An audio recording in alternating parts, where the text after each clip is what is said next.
Hello, everybody, and welcome to the Blue Thunder Pod, WWE Edition. I'm your host, Billy Sullivan. With me this week, my dad's favorite podcast host, and she likes Bronny Breaker even more than she likes Bronny James, Aaron Winkler. Hi, everyone. This week we're going to talk about a little bit about Money in the Bank, and then on to Raw on the WWE edition, which this is. The AEW edition of the Blue Thunder Pod will drop at the same time as this, as always. So if you haven't listened to that already, please go check it out. What'd you think of Raw this week, just generally? So I don't know if my mentality changed just within me internally, or if it was legitimate. But I thought the first half of Raw was boring and clunky, and the second half of Raw was fun to watch. That's Raw. That's how Raw goes usually. Yeah, okay. Yes, you do. I think there's a biochemical change that happens, and when you start watching wrestling, you lay off like you did, and your body returns to equilibrium, and then when you start watching again, your brain chemistry adjusts, because that's the only thing that could explain the internet wrestling community and the way that we treat each other online, all loving the same thing. Nothing but a brain chemistry malfunction would explain that. So I think that's what's happening to you right now. All right, cool. You're in the pupa stage. Yeah, because I was wrestle brain. I was like, boo! I'm not really enjoying this. But then halfway through, I realized I was. So I don't know what happened, but whatever. I liked it. I'll always like Raw, even the bad Raws. So. Yeah, it's fun. I mean, wrestling's fun. It wasn't always, but depends on who you ask. For 25 years, it kind of sucked ass. But we all just watched it religiously anyway. Is this your first real? So the show opened with CM Punk, and, yes. and they did a recap of Money in the Bank, which we'll run that through real quick after I ask you this. But I was just curious, is this your first time with CM Punk, dealing with seeing him perform? Well, interestingly that you asked this, because while I was watching it, I was thinking how funny, because the CM Punk that I always knew was ECWE, indie wrestlery, up and coming. Who's this guy, CM Punk? That's his whole vibe, his whole career. And now he's this ginormous Mr. WWE. face of an organization. So it is pretty interesting to have that last impression of him, and now this. It was definitely a shift. That is. And now that you mention it, one of the primary reasons that it didn't really, it worked because it was awesome while it was happening, but it didn't work because it fell apart in AEW, was that he's too WWE now. Yeah. His ideas behind the way that you should do a wrestling show were basically the way the WWE does a wrestling show, and that conflicted with AEW. And AEW's thoughts of how you should do a wrestling show are what CM Punk basically represented for most of his career. Yeah, and the indie gritty. Yeah, that's what I knew him as, and I always knew who he was because of him being from 20 minutes away from where I live now. So I knew who he was always throughout all these years that I wasn't watching. But it was just so interesting to me to come from him being this newish guy. And who is he? And I didn't know much about him all those years ago to now he is just the big guy. It struck me that and since he came back to WWE in quotes, he came back at the Survivor Series just at the very end, came out. It's a big, huge pop, place went nuts. It was in Chicago. He was in the Royal Rumble, so not really a match, just the Rumble, and tore his triceps. He has not had a match in WWE. Oh, really? Since 2013. Oh. Because, he's a bunch of matches in AEW, and he was out for a giant chunk of his time with AEW. It was 2 years, and a year of it was injured. Right. With the other arm triceps injury. So I'm interested to see if he can physically. He was his matches in AEW were great. They were phenomenal. Even his last one against Samoa Joe was fantastic. It was at All In. It was almost a full year ago. It was his last regular wrestling match. But he's my age, almost exactly, and he wrestles not a flippy kind of style. Yeah. It's more of a gritty, but tough, like hard hitting style. So I'm interested in like, can he physically do it? Right. So. Well, that another thing I thought when I saw him was because he 20 years ago was like this super young guy, and then I was like, oh, he's like Silver Fox now. He's got gray. He's got gray in the beard. I mean, he looks great. He still looks like the pissed same. off at all the youngsters in AEW. But it was weird to see him so different. Like, you know, the Jeff Jarrett's kind of looked old back then. So the Billy Gunns looked old back then. So that stuff, seeing them Plus, now Punk is not a big deal. Loaded with drugs. Right. I mean, not just the straight edge thing, but like he's not loaded with like human growth hormone like all the other guys. Yeah, but this was like my first foray into like current CM Punk and what he is now and how big he is kind of. Have you seen him do like promos before? Because that's his thing, you know. Like yes. I'd seen stuff way back when, and then I think you've shown me stuff over the years and things. I know you've kind of like. I mean, you've always liked him, and then you were sad about what happened. Fan. I was not happy with that. Like, and I still get aggravated because he still takes shots at AEW that you wouldn't even notice if you weren't like super in the weeds. Like on this show, he made a comment about the crowd size or whatever. Right. Well, and like it's no secret. It wasn't even a secret to me. Like. That things went very south with how he left. Yeah. I mean, anybody that even paid attention to anything in pop culture kind of heard what was going on and knew what was happening. So without even watching, I knew that he left on really bad terms because there was an actual physical dust-up or two or several. It was things like wrestling and historically. Right. Wrestlers they have big egos and they're always super psycho about like their spots. So there's always like conflict. And everybody except for Kenny Omega, he was the only one that handled it well. Everybody handled that thing like poorly, right? But I do think like how everything settled, where it ended up is where it should be. Like CM Punk really should be in WWE. It's where he's obviously fits better these days. Like 25-year-old Ring of Honor CM Punk would fit better in this AEW situation. But what he is right now, he's gone mainstream. He has a kind of a famous, he referenced it at the start of the show, is a very famous promo that he cut on John Cena right before my favorite WWE match of all time, which was the Money in the Bank 2011 Punk versus Cena, when Punk won in Chicago and took the belt with him. He was leaving, like in kayfabe, but also his contract was actually up. He did resign. They screwed that up because Vince is an asshole, and he brought him back a week later. You had him leave with the belt. You could have done so many amazing things, like had him show up at like indie shows, be gone for 2 months, whatever. Like do it great. Vince like got nervous, like, "No, bring him back this week." He's like back on fucking Raw. That sucked. But the match itself, my favorite of all time. He cut a promo before that match on John Cena, and Cena famously like is from the Boston area, Mr. Massachusetts guy. Yeah. He told Cena, you always saw yourself as the underdog. You always considered yourself the Boston Red Sox. Well, you've become the New York Yankees. And it was a great promo. Yeah. It was like awesome, cool, like great line, cool thing to say.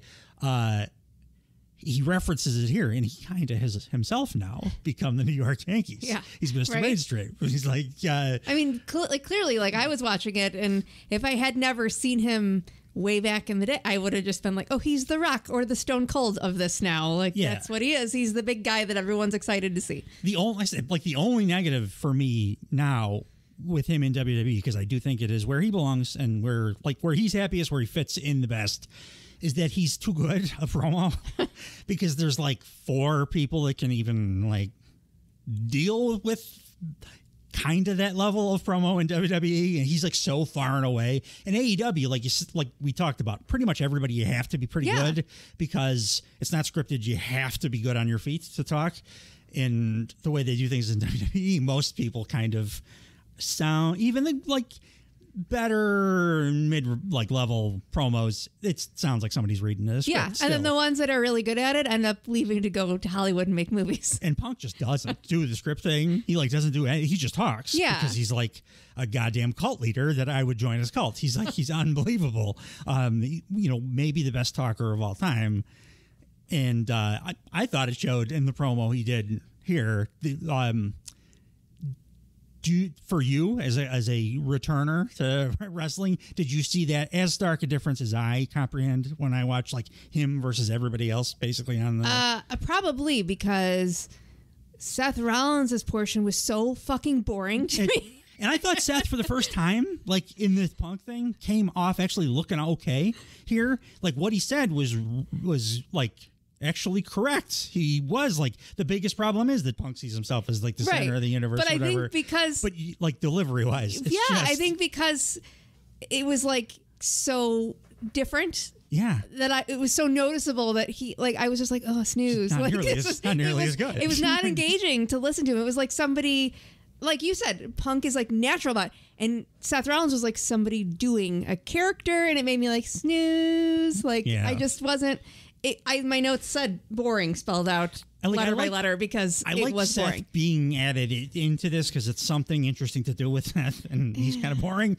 Except like the one thing he's like undeniably great in the ring. Yeah. Like he could fit in there with any of the like Danielson, Omega, Will Ospreay, like those. He is like at that level of talent in the ring.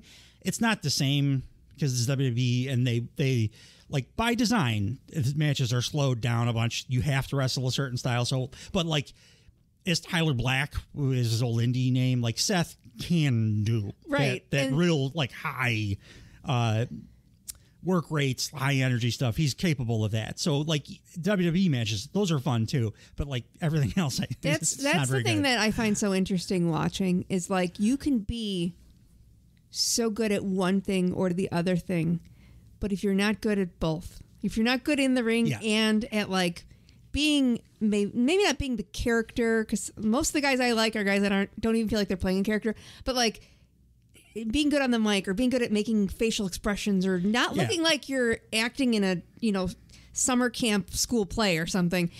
The guys that can do both sides of the coin are so great, and you can be so good at one and then not good at the other, and I don't want to watch you. I think of it as like three skills actually, because the very greatest are all can do all three. Like if you can do two of them, you're great. The in ring, whatever your style is, I don't care. If you're great in ring, you're great in ring. That's one. Promo is another, but then like physical charisma off of mic is like the other. Like Sasha Banks, Mercedes Moné, I think she's very bad on the mic itself. Right. But beyond that, she has a ton of charisma. Yeah, She's get that. I guess I kind physically. Of roll it all into one. Like to me, it's like physical skill and then personality. And to me, personality is all of that. For most of my life, I did too. I was like mic wrestling the two things. But like there is a third one. Shawn Michaels for a lot of his career was not that as great on the mic as he became later, but he always had the charisma. Like, I guess I do get that, because I was just about to say there are certainly people who like aren't strong at like on the mic initially, and then they get whatever they needed to get in their character or their storyline or whatever, and it makes them like awesome later. Before the show started, we were talking about Roman Reigns. I sent you a video. The shout out to one of my favorite YouTube channels, Super Eye Patch Wolf, did a incredible retrospective video on Roman Reigns' career, and what an incredible story that it ended up being in total. Like a story that they didn't set out to tell, but it just became like an emergent story that ruled. But the difference between Roman when he goes up against John Cena in that promo that everybody that's listening to this knows is the most like secondhand embarrassing thing to watch that's available on the internet. It wasn't just embarrassing. I was like sad. I was like definitely sad watching it. But then you like the tribal chief. They're two different people. Essentially, and so you can become once you have, and I don't think it's even a talent thing. The talent's always there. It's just you need something to grab onto that fits you, and like once you find that, if you the talent is there, it happens. And it's weird because I feel like now I'm like just trying to think right now on the spot. It's like once you have it always, even when your story goes up and down. Like people just that figure out how to be great at it. Stay great at it. I don't know. So you just made me think of somebody else too that like fits that description perfectly. We've done for like the Turnbuckle Time Machine episodes, which you and I are going to be doing one of this week.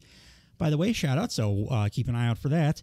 I've seen a lot of Steve Austin in WCW, and he was stunning Steve Austin, who like it was before he broke his neck in the Owen Hart match. So like he was incredible in the ring. Yeah, like he was. I mean, even after the broken neck, he was incredible in the ring, but limited in what he could physically do, and just not as fast and not as explosive, and still very fast and explosive. Right. But like he was a phenom in the ring in WCW, and he was also like not over at all. They made him like the U.S. champ, I think. He was like a tag champ for a while with Rick Rude. Rick Rude had one of the best runs ever in WCW that I had no idea about until I started doing the show, basically.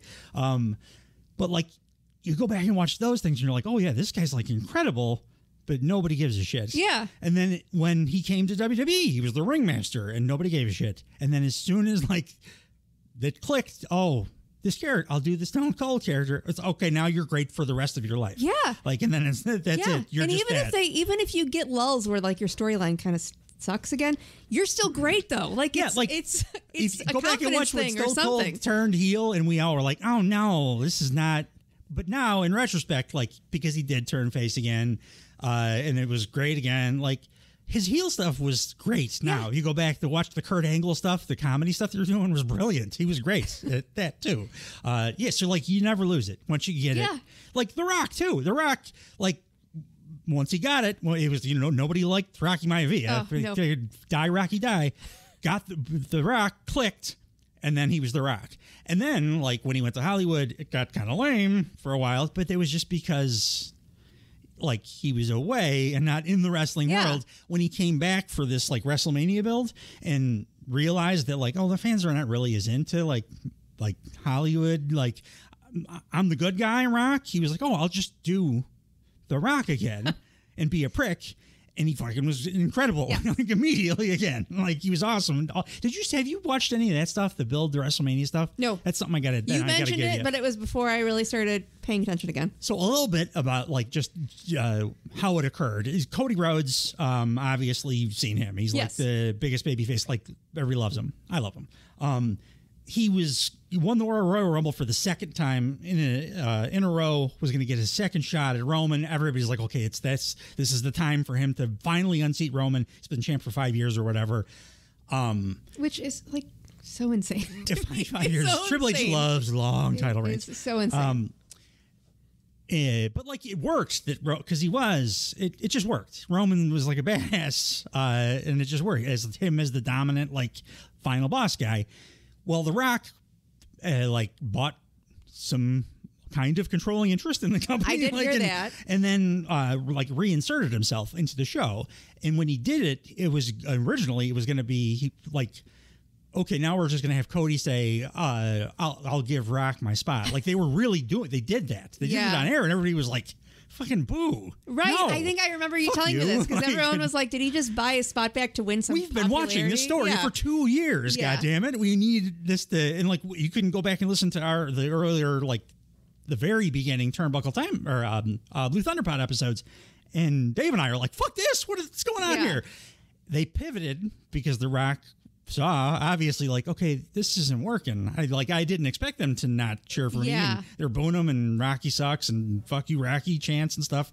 And he's like, oh, well, I'll just be The Rock again. and it was like overnight it went from like, oh no, they're ruining WrestleMania to this is the greatest thing I've ever seen. Honestly, credit to them for doing that pivot because back in like Vince McMahon days, he dug his heels into anything he wanted to do and he would never dig his heels in and then also just change his mind 5 minutes before air and then like have no idea where things were going to go. Like the best pivot in wrestling history was this The Rock WrestleMania thing. Yeah, because I remember it led to an incredible story. Like an awesome. I remember you being like, he's just buying his way back in because what was the movie? Black Adam sucked or something, and like he's trying to get popularity. It was popularity again. COVID happened.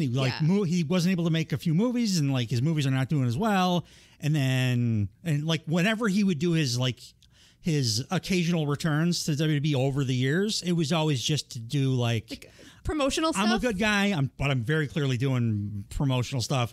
I'm going to just do my like bring a heel out and call him a trailer park trash or whatever, but not really do the character. Yeah. Just never really be edgy at all. Yeah. And when I say edgy, I don't mean in a modern way where everybody's like, yeah, cringe edgy. Like edgy in the way that edgy can be cool. Yeah. Like, he would never do that. But then when they did this pivot and he just came out and like started swearing at the fans and calling them all trailer park trash, it was immediately like, oh, he's back and it rules. Yeah, because and he was amazing back in the heyday. He could say anything and I would eat it up because I was so happy to see that return. And it was like overnight. It was literally overnight. It was one day he was like, okay, this is what we're doing. And everybody hates it. No. And we were so used to Vince for all those years that like, oh, they're just going to do the disappointing thing. This sucks.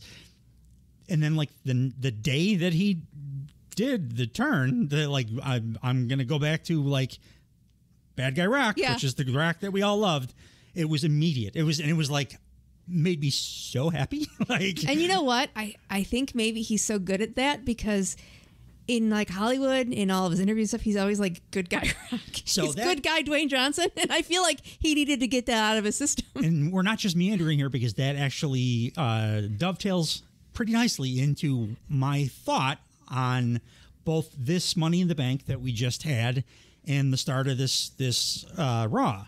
So, like we mentioned, Punk came out, did his promo, and his primary feud right now is with Drew McIntyre.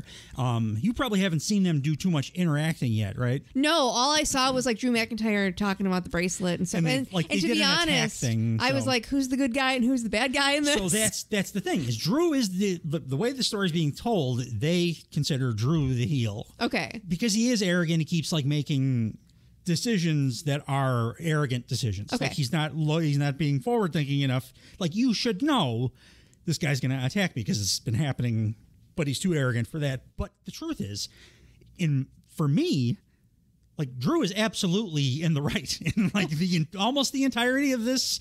Like this all stems from basically Drew injured when Punk got injured at the Royal Rumble. They wove that into the story, which I love whenever they do that. Weave a real injury. Yeah. Just make a story out of it. You make, lemonade out of lemons kind of thing.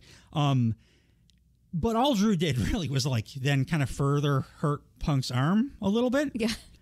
And then since then, it's been like months and months and months, like 8 months or something, or 6 months. Punk has been like trolling and attacking and ruining Drew's life. Like he's cost him the world title twice as retaliation for like kind of injuring him one time. That's it. That's all. Like Drew Boy at WrestleMania, he won the title and then like Punk cost the previous Money in the Bank winner was Damian Priest. Yeah. And Punk got Damian led Damian Priest to winning the belt off of Drew immediately because Drew gloated for 5 minutes. That's literally all he did. He like held the belt up. It was like, put it on Instagram. And then like Punk attacked him and beat him up with like the arm brace he had and like fucked him up real bad. And then Damian Priest came and won the title. So like, to me, Punk is absolutely in the wrong here. He's a maniac, a troll, and like he's doing all of the worst things. And also, like we were talking about with The Rock, for me, and I think people are forgetting this because not as many people are calling for it as I am, and I did for his whole AEW career too, because I think people have forgotten. CM Punk is one of the greatest heels that's ever lived.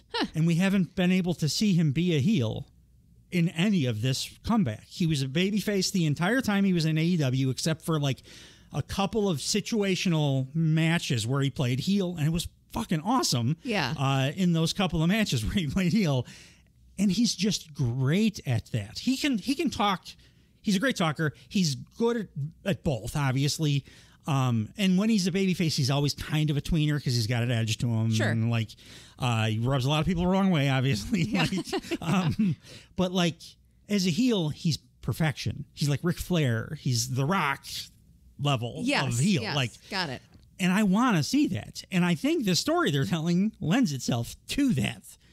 But we're still like, because they want to sell the merch and get because the they're pops. like, everyone loves him, so naturally the inclination is, if everyone loves you, you should be a good guy. But the reality is, I love the bad guys that are really good at being bad guys 100%. more than I love the good and it's guys. one of those things where like the money butts up against, for me, I think artistically the better story and the more interesting, more fun thing to watch.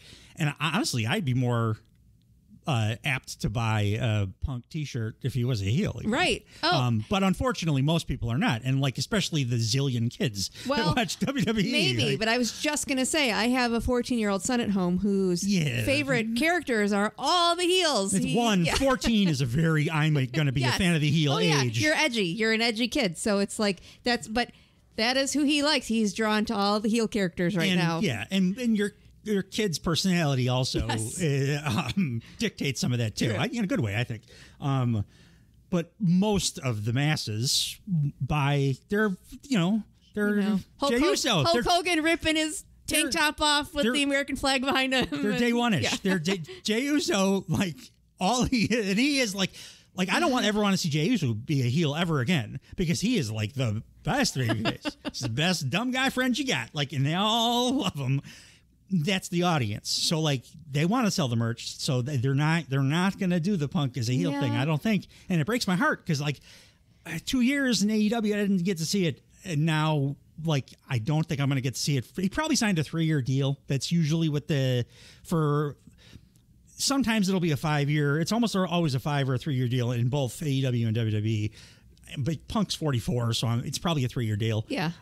Maybe at some point like they'll do the heel thing with him, but like what I was talking about, like very few people can match up with Punk on the mic in WWE. Drew is one of the very few that comes real close. Yeah, like and I haven't really kind of can. I haven't gotten to see that, because the only little bit of him talking that I saw in the last couple weeks was like Punk wasn't there and he was just kind of monologuing, doing a promo in the ring, and like not playing off of anybody, so it was just kind of he's just talking, until Punk is cleared, they kind of have to do it, and they've been clever about it, the way that they've like kept them apart. But they did have it might have been my favorite thing that they've done on WWE TV in like the last year. They had one segment where like Drew was sitting on the announce table and they were going back and forth. It was like magic. It was really great. It's the most interesting, really kind of, well, maybe until Dynamite happened, it's the most interesting story that is being told in wrestling for me is the Drew Punk thing. I just think that if you just set the characters as good guy, bad guy the right way instead of the way that's going to make the most money, it would be so much better. And I want it so bad. It breaks my heart too that like the only thing it was right that Punk is gone from AEW. He's in the right place now, but I really would have liked to have seen the CM Punk MJF get their second part of the story, because I do think there was like more of that story, because MJF is probably the only guy that can like match or out with Punk on the mic when they're face to face. Those were incredible promo battles. But like, so as far as this current thing goes, though, what happened at Money in the Bank, and they pop. What happened at Money in the Bank?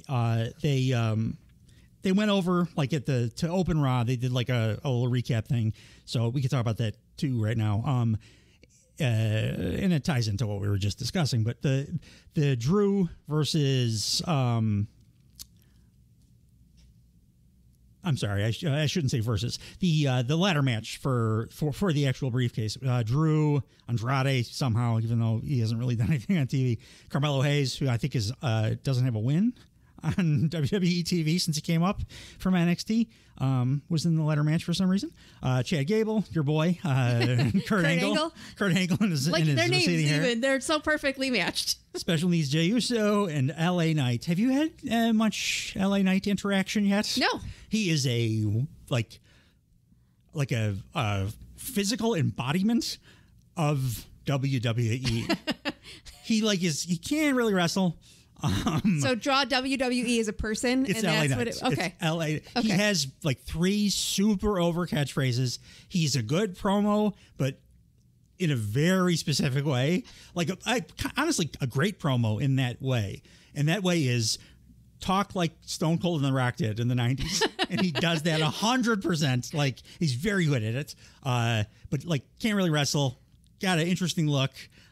Super over. People love him. But, like, it's just the promo and the look, really. But, like, he belonged in this match because he's, like, super over. He's, like, I don't know. He's, like eviler. He's a babyface, but in my mind, like, an eviler or less authentic version of Jey Uso, kind of. Like, Jey Uso can talk, but it's more natural. He's, like, he's dummy, and he's got a bunch of catchphrases, and they're all stupid, but they're from him. They're, like, from his heart. LA Knight is more, like, manufactured feeling. Got it. But it's the same kind of vibe. And Jey Uso could, and I think if he put his heart back into it, in the future, could still, like, wrestle a pretty good match if he wanted to. Yeah. LA Knight's just not very talented in the ring. He's just like a muscly guy who can talk good and has a look. So, and my favorite thing that happened in the ladder match was Jey Uso and LA Knight. They both have their catchphrases. Yeet. Doesn't make any sense, but it's over, whatever. Like, and LA Knight's is yeah, because his thing is everything he says, like every sentence he says, at the end of the sentence he goes, yeah. So then the crowd goes, yeah. So they both got up at the top of the ladder and they were exchanging punches. And of course, the crowd was yeet. Yeah. Yeet with every punch thrown. It was the most WWE thing you could possibly do. And it was great because, like, it's lean into what you are. Yeah. Know what you are. That's why I've come around so much on Jey Uso, is because he's like, know what you are. That is what you are. Yeah. And it's fine. It's fine. It's not an insult to say that the in-ring stuff doesn't really matter too much in WWE. Because he's playing to his strengths. It's a whole other bunch of skills, too, that you'd have to be a performer in WWE. And you need those guys, because otherwise you end up with guys who aren't great in the ring and can't do the character stuff. Yeah, and then it's boring as shit. Like, for my personal taste, yes, I wish they would get rid of the performance center, let all the wrestlers wrestle their own style at their own pace. And that'd be more fun for me to watch because I wouldn't have to fast forward half the matches.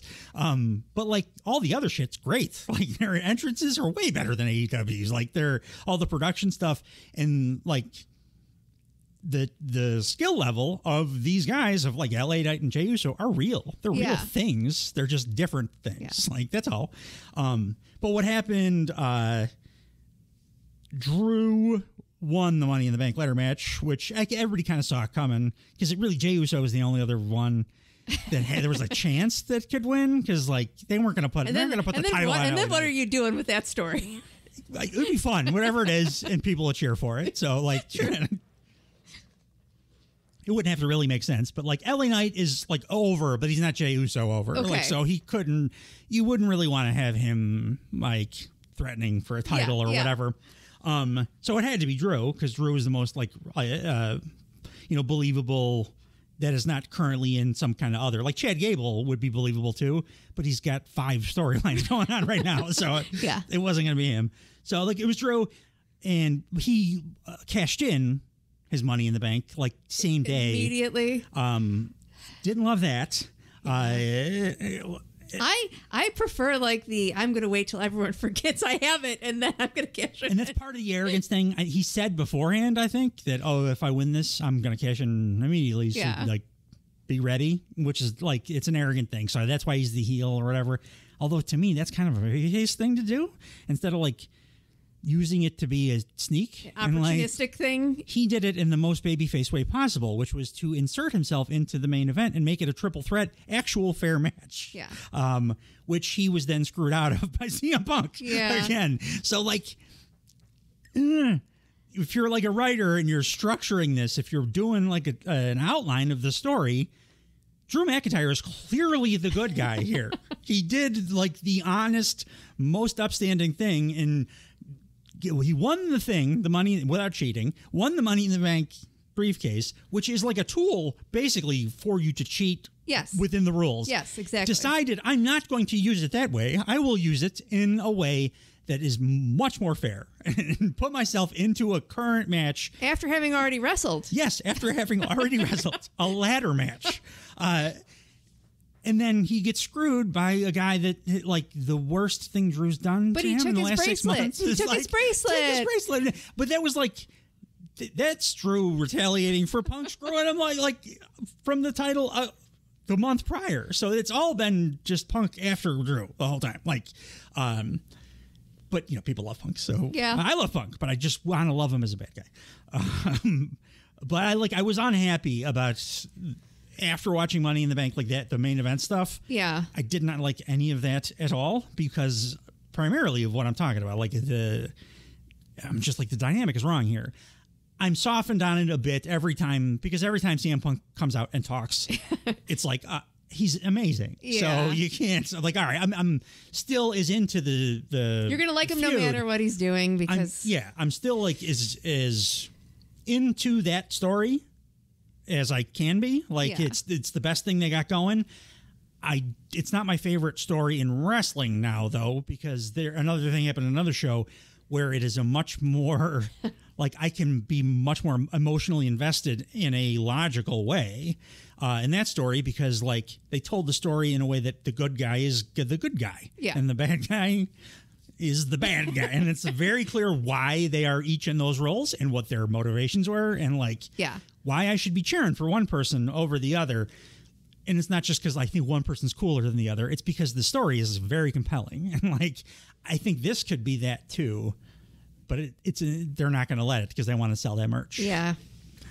The other stuff that happened at Money in the Bank, people were like surprised and kind of pissed about this. And I thought it was absolutely the right decision. Sami Zayn beat your boy, Braun Breaker. Oh, and I realized part of why I hate him and his name so much is just because of the way that the announce team says it. That's why I'm going to say it that way every time. Like it. It's like they're doing it intentionally to make me angry at the name. So I did, and I can say that I'm slowly not coming around on his name or his look or anything about his ring persona, but I could see his skill, and he's super talented. I'm like, okay, I get why he's here, but just fix it. He's super talented. I mean, and he like just the genetics of like he comes from a family of like historically incredible wrestlers. At least before the steroid abuse. But like, there was a lot of stuff online about after this match, like, well, because Sami Zayn won clean. It was a pretty good match, and then Sami did his finisher. My note actually says Sami Zayn with a little heart, and then it says not just because he beat Braun Breaker. So I like Sami Zayn, and it's not strictly for that reason. But people were like kind of pissed because they're like, "Oh, well, Braun's the new thing. You should be that. You can't beat him. You can't have him beat." Because they're so used to like WWE does a thing or did a thing under Vince McMahon where you just couldn't have anybody lose clean because it made you look weak. Like, no, it's a sport. It's supposed to be a sport that we're watching. You're going to lose some matches. And Sami Zayn just beat Gunther at WrestleMania, who was the Intercontinental Champion for the longest time in the history of the belt. He was undefeated for like 3 years. Sammy's the guy that beat him. And people are like, how could Sami beat Braun Breaker clean? Who like just fucking came up from NXT. He beat Gunther, the scariest guy in the whole goddamn roster. Like, of course he could beat Braun too. What are you talking about? Like, the only guy that beat Gunther. Like, still in his career in WWE. And unfortunately, they're continuing that story. We'll talk about it when we get to it. But I was happy about that result very much. So we talked about the triple threat for the. Punk screwed, in an ancillary way, screwed Seth too, but Damian Priest gets to hang on to the belt. Because Punk is clearly a heel. The women's Money in the Bank ladder match, Tiffany Stratton. Have you seen Tiffany Stratton yet? I know you're not watching SmackDown. No, I don't think I have. She's incredible in the ring. She was like a world-class gymnast. Okay. Trained to become a wrestler, and it shows it like clearly. And she's got a great character too. She's like evil Paris Hilton, basically. if Paris Hilton was like kind of jacked and an incredible athlete. She won the women's Money in the Bank ladder match, which was the match of the night by a million miles for me. It was like an awesome match. Which is like, it's so great that we have repeatedly said, "Oh, this is the best match of the night," or one of the best, or this is and it's the women. Right. I mean, like this second, both this Raw and the Dynamite that we'll talk about on the other episode, it was the like main stuff going down, all women centric. Yeah. And we couldn't have timed it out better to have you rejoin wrestling as a as a woman and come on the show. When I think like women's wrestling in North America is kind of peaking right now. It's like amazing. It's amazing just how much screen time they get, and then that it's all really good. Yeah, and like the story, and I thought that like this Raw that we're doing right now, the end of it and then the end of Dynamite were like the best way WWE can do their story kind of stuff they did. Yeah. And then the best way that AEW can do their kind of story stuff they did, both with all just women. Yeah. It was all women. And it was great. There was a 6-man tag, Bloodline, shitty Bloodline. It's like not Roman Reigns Bloodline, so they suck. And it like they exist for a good reason, because it's going to be great when Roman comes back and gets rid of them. But they're just a bunch of like Jacob Fatu he's a very talented wrestler. The rest of them are just not much. Yeah. They're like not great at anything. There's just a bunch of kind of bland Samoan guys. But it's going to rule because they recently turned on Paul Heyman, who's like I did see a little bit of that. Man. My tribals, because you're not my tribal chief. So when Roman comes back, the world's going to go nuts. Me included. They won their match. I forget how. Cheated somehow against it was Cody, Kevin Owens, and Randy Orton, who I think I've mentioned to you. I hated for almost his entire career, and now I love. Yeah. Which is basically the same arc that I have with Edge, who they were like Randy and Edge were tag team partners for a long time, rated RKO, and I disliked them for most of their careers for similar reasons. And right now, I love them both. Randy Orton has found something in himself as a human being. I don't know if he if a religious experience or what, but like he's like an elder statesman, helping young guys in real life out, and like every young guy on the roster now is like, Randy's the best dude. He was a guy I've mentioned several times on this podcast who is shitting in women's gym bags for years as a prank, quote unquote. Like he was that level of piece of shit for like forever. And he talks about it now. He's like, I was a fucking asshole. I don't know why I was like that for forever.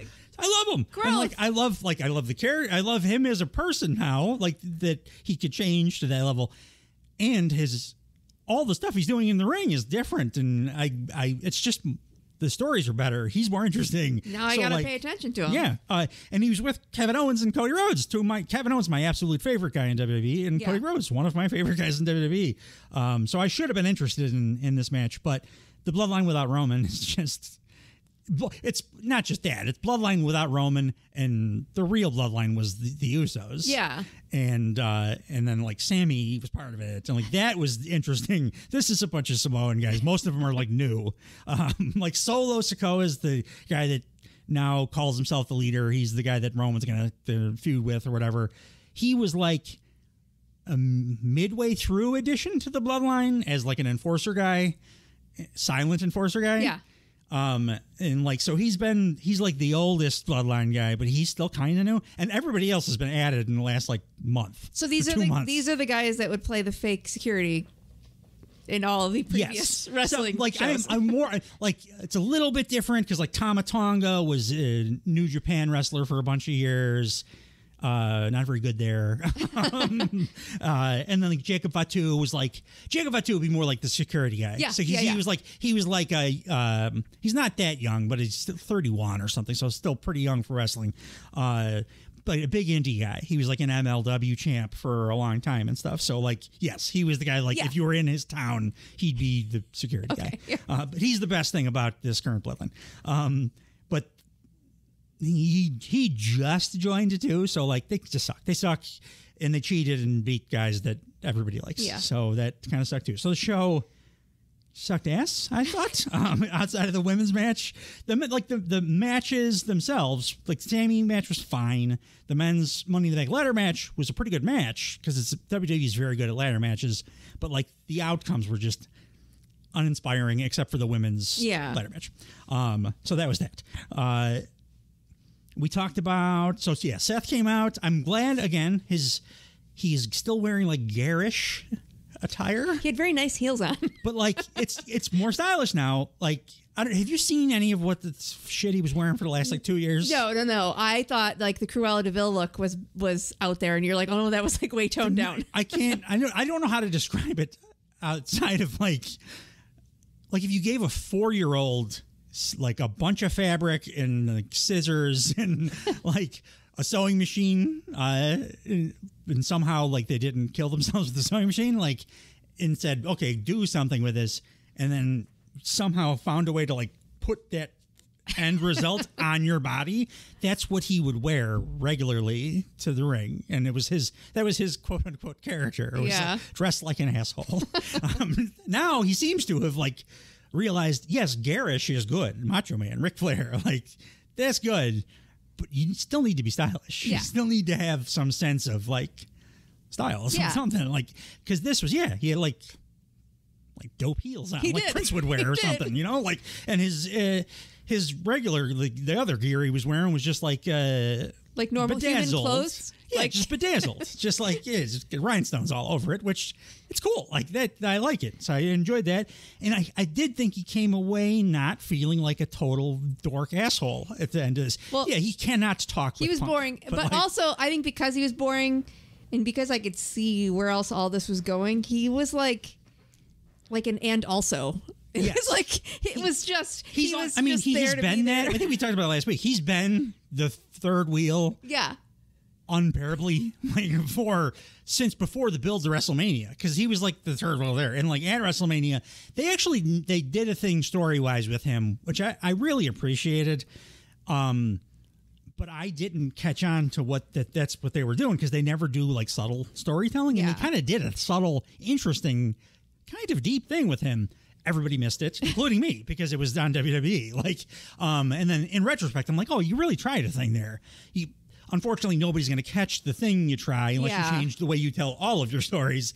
But like the whole build, everything going into WrestleMania, and then in WrestleMania, and then everything since, he's like, oh, he's the extra dude. Yeah, it was like he was an extra or filler person that they just plopped out there. Absolutely. So there'd be another body in the ring. And like, I do like, though, that the stuff he said to Punk, even though it wasn't as interesting to listen to him say. What did he say? Because I blanked out. Talking about Punk is like you are a gaslighter.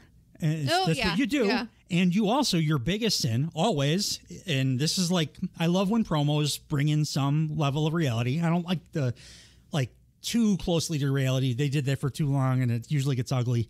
But I like some level of realism, and the saying that your biggest problem is that you still think CM Punk is the center of the universe. Yeah. And that is true, both in story and outside of that. So I was like, okay, that's cool. That makes me a little bit more interested in Seth in the story. Really, though, I'm like, I don't want this to be paid off with like a triple threat match, because I want fucking it's got to be Drew and Punk, because they're really the too much interesting. But I did like a little bit of what Seth did here, which is saying a lot, because I have not liked much of what Seth has done for quite a while. We are then. They did the other big thing that happened at Money in the Bank, because it ties in here too. Punk mentioned it. John Cena came out at Money in the Bank and said, I'm retiring. I'm going on a retirement tour, basically. And I knew that like 3 more matches, just because I exist on Reddit, and it was just the immediate news. And I personally, I don't think they're going to do this, because WWE just they book differently than I would. But I would give Punk to Cena for his final match. Yeah. I think that would be. I think it's. It's my favorite match they've ever done in the whole company. Like in the history, going back to Hulkamania, is Cena Punk at Money in the Bank. It was incredible. And I think that would be an awesome last match, and I would let Cena win because Punk won the first time. They won't do that. They'll do something like The Rock or something like that or whatever. Yeah. But I think I think those two are like intrinsically tied, because they did kind of represent for a lot of the Punk's run the two different opposing wrestling fan ideas of how wrestling should be. Yeah. Cena was the very WWE like Vincey way of doing things, and Punk was like an indie guy who saw things differently, talked differently, works differently. It's what's the thing I forget what the wording of the phrase is, but people always talk about like how you're a Democrat until you're a certain age, and when you buy a house or whatever, you become a Republican. I don't believe that at all. Obviously, my politics I've not gotten into very deep on this podcast, but you guys are pretty familiar, I think, with where I lean. Yeah, and I'm old, and I've only gone further into the direction that I already was. But that does happen with most people, and a lot of people, and that's kind of what Punk represents. I think is like he got corporate-y. He's the middle-aged guy now. So like that's what happens. You're not the rebel anymore, really. Like now you're looking out your front window and wondering what the teenagers across the street are doing. Super interesting story if you wanted to tell that, because if you did get one of your younger indier kind of guys, they don't have a ton of them in WWE, but there's a few. To kind of call him out on that and tell that John Cena story that he did now, I think that'd be awesome. Yeah. Punk would have to agree to it, and I'm not sure he totally would, because I think in his heart he still thinks he's a rebel. But I think it'd be awesome. So like Punk mentioned that, gave props to Cena, which that's weird in and of itself, just because I don't think he's ever said a good thing about Cena on air. We found out at this point that Dirty Dom, against his wishes, is going to get a tag match to end the show with Liv Morgan against his dad and Zelina.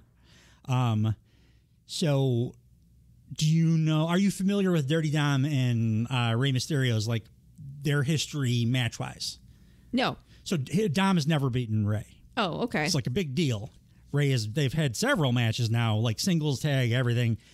Rey always comes out on top. Oh. So that plays a little bit into, actually plays a lot into why I love the end of the show as much as I did.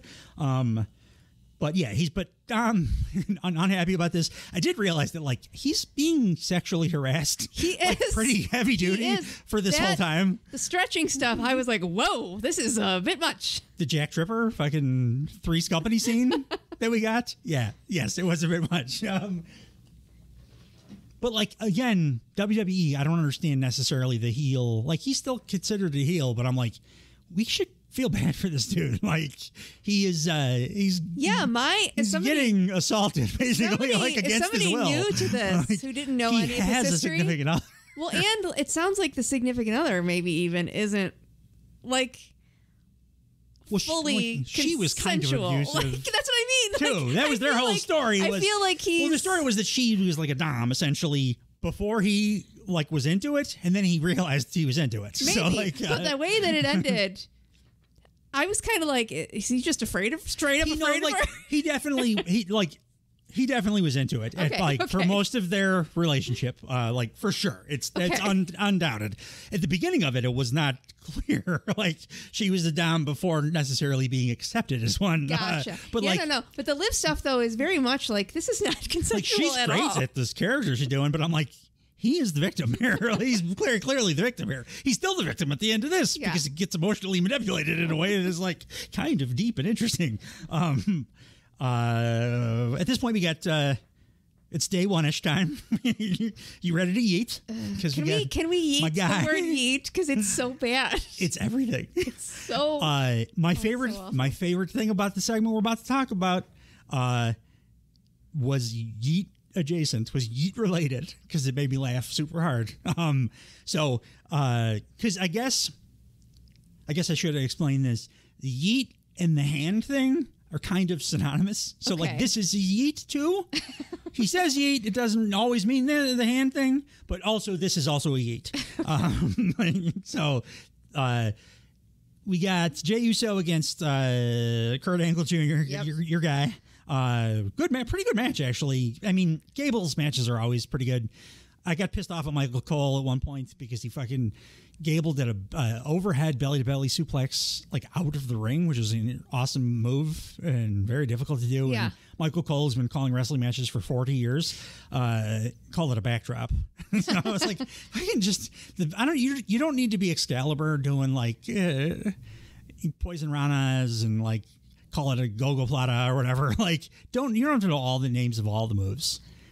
But a backdrop and a belly-to-belly suplex, come on, man. Like, you've been calling this shit for literally my whole life. Like, please. I hate him. I hate Michael Cole. But the way that this match ended was spooky stuff. So we got like the dark. Yeah. Lights went out. And then Jey Uso did his cartoon character exit. That's what. Yeah. That's what he yeeted. He looked down the lens of the hard cam. I loved it. And went yeet. One hands up and noped out of the ring. Like. Rolled out like Scooby fucking Doo. I did laugh when that happened. And I was like, I think Jey Uso might be my favorite thing in WWE. I've come around on him so hard. I loved it. It was absolutely the most cartoonish thing. It was super cartoonish. But it was timed like his comic timing was on the money. I'm like, I loved it. It really was. But we got more spooky stuff with the Wyatt Six. There was another VHS. I'm over the VHS thing. It's gone too long now. I understand what they're doing with it because it is very big in like horror. Yeah. Right now in that world and that like community, be it on YouTube or in movies too, like that aesthetic, the VHS aesthetic. Yeah. I think it kind of kicked off with the VHS movies, which I like most of those movies, but it's like a huge part of the horror aesthetic right now. So they're leaning in. It's WWE, so they're going to hit you over the head with a giant mallet with everything they do. Even just you can still play a VHS, but like don't have the same like she comes out with the box with the thing, and you have to hold up the VHS and say it's a VHS. It could be like. And then Chad Gable finds one in the dressing room and is like, "What is this?" And then they play it. Like, do that. Oh yeah. Don't. It's amazing. Took you 2 weeks. You're a better booker than WWE. But Triple H is a genius. But I'm also hoping that because it kind of pivoted a little this week and you actually saw him in person, that they're getting away from that now. My thought exactly was like, okay, now it's a psychological thing, loss of his brother. He's a real guy. Like they showed. So we're talking about is they did all their spooky stuff, but then they actually showed Bo Dallas. I don't know what he's going to go by. I don't know if they're going to still call him Bo Dallas now because it wasn't back when he was Bo Dallas. It wasn't recognized on air that his brother was Bray Wyatt because it was two different characters. Yeah. But now it clearly is. I mean, he talked about it. So I don't know what they're gonna if they're gonna call him something Rotunda because that's what they actually are, Rotundas. Their dad was a wrestler too. Okay. So he may have a different name, but like him as a real person was sitting in Adam Pearce's office, and like they just kind of foreshadowed, they're gonna the door closed on him. Yeah, they were gonna have some kind of a conversation like as a person, not as spooky. So I think it's not ghosts. I think it's just like maybe in honor of my brother, we're gonna do this thing that he had planned and use it as like. More like how like Mick Foley would use his different personas to be intimidating or whatever. Like use it as a tool in real life, which I would not like way be more. Ghosty Undertaker, fucking electricity, lightning powers. Like I hate all that shit. Yeah, and still have your gang come out with their creepy ass costumes on. Like it'll still be cool. It's a very intimidating ass thing to do, and like could help you win wrestling matches too, which fits better into. I think we talked a little bit about like whenever you do when you lean into the spooky stuff to the point where it's like supernatural, that always gets fucked up in the end because you can't. You could keep it supernatural and ridiculous, and then just every week have Jey Uso Scooby-Doo his way out of there, and then it would be super funny. That would be 10 out of 10 every time then. But yes. But he could still do Scooby-Doo if it's like they're just acting like axe murderers instead of ghosts. They should actually just have him appear every time they're around. He should just pop in for 1 second just to leave. He can be what Carlito currently is to Judgment Day, which is my favorite thing about Judgment Day. It's hilarious. He could be the funny, like the comic relief part of the Wyatt Six every week. I would be fine with that, 100%. Next, we got Not Otis. I call him Not Otis. Do you know who Otis is? It's the guy that was the guy that's shaped like a square.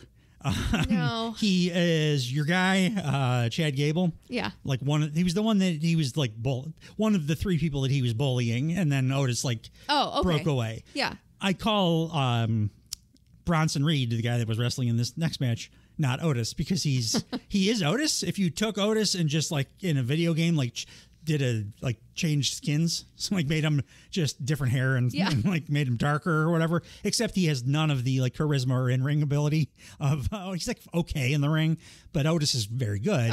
And Otis is like super charismatic and funny and interesting, and he can act, and like this guy can't, so he kind of sucks. But he had a match with Pete Dunne, which was I thought an okay match.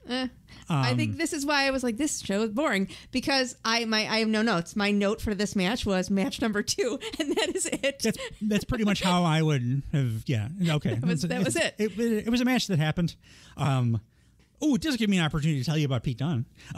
Pete Dunne, you couldn't really see it here because his opponent not great. Yeah. But he's actually a very, very good wrestler. I appreciated that he has like a not WWE-ified name. So what we're going to talk about right now is when Vince was there.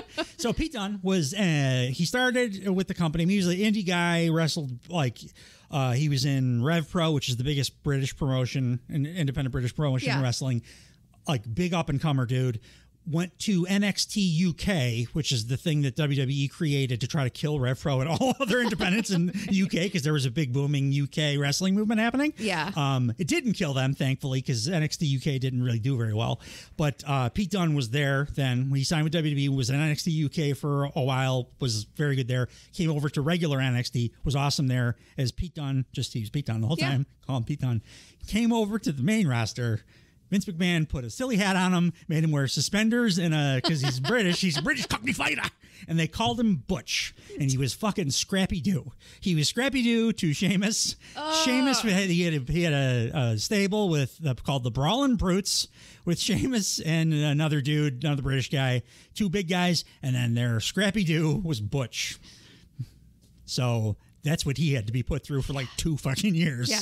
And meanwhile, my only thought was, I like that his name is just Pete Dunne. Yeah. Yeah. Even the WWE, the fatheads were like, Butch, come on, man. Pete Dunne's pretty good. Like, let him be just like like he was believable as a smaller guy that would win against bigger guys because he was so nasty. He does the thing where he's breaking your fingers and stuff, and it's like believable that he could win against people that he's physically outmatched against. And then he was ridiculous for 2 years. And then, thank God, when Vince went to Barbados or wherever he is hiding, and Triple H took over, he was like, you could be Pete Dunne again. Yeah. So we got that. Nice and move. Here in this show, they kind of teased that he might like team back up with Sheamus, or I don't know if they're going to feud or be a tag team. I would be good with either. Yeah. Because I like both guys, and I like big guy, little guy tag teams. And I also think that they could have an awesome match, like if they wrestled. So I'm good with that. But much better not as Butch with his little chimney sweep hat and his You're gonna suspenders. have to pull up a picture of him for me so I can see. Since we can audio edit, I will just edit this out from the time that I'm taking to pull it up. But I will pull it up right now. I always forget that I have a computer right here that I can. Yeah, for some of the stuff that I was away from, it's nice to get filled in a little bit so I have some context. I mean, your descriptions are very good, but I appreciate that. Sometimes I just want to see. That was him as Butch. Oh no. Yeah, this. Yeah. That was Vince's idea of like a tough, chimney sweepy, cockney British. To be honest, you could even dress him in that stupid outfit and just still call him Pete Dunne, and he would be like, it would fit. Yeah. It would fit. But he had to be Butch. I don't know what the fuck that is. What is that? Is there a British guy named Butch? Is that a British thing? I thought that was like an Americanized kind of. Yeah, me too. I don't know. Vince was stupid too, though, on top of being a monster. So, I'm glad they didn't make him cut his hair. They made him put it in a bun and stick it under a hat. Yeah, because the long hair looks badass with the shave side and stuff. So like, thankfully, you got to keep that. Because look how much more intimidating this guy is. Just as a regular human being.